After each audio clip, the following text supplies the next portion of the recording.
viang bom la ne kang hon nang phan pu an ne ka ching hon nang le ave lo te bom ne vô leng dun ji ko pu son nang le ave lo te bom ne vô leng dun ji ko pu son.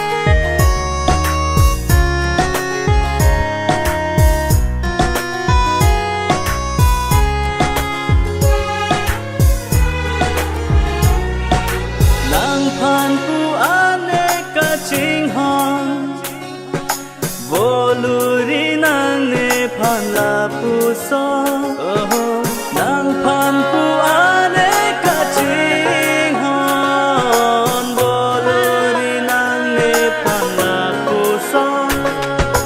Nang phan nang long le te ni vu leng dun thek chi ko pu son.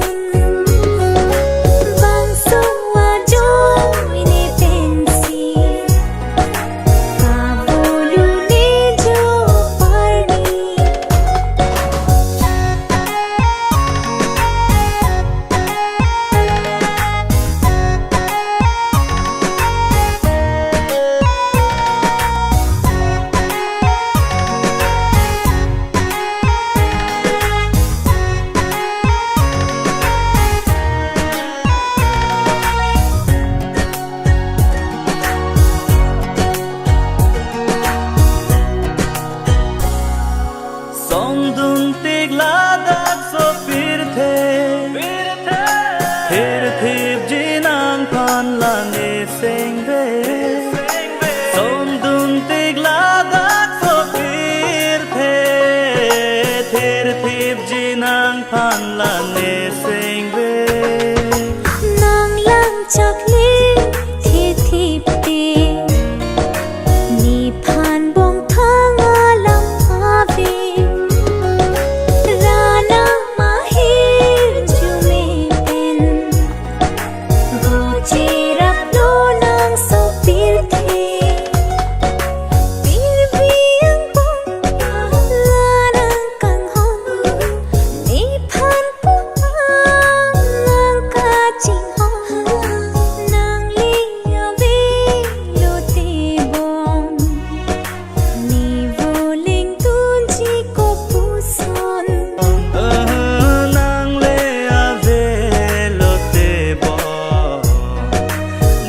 Vô leng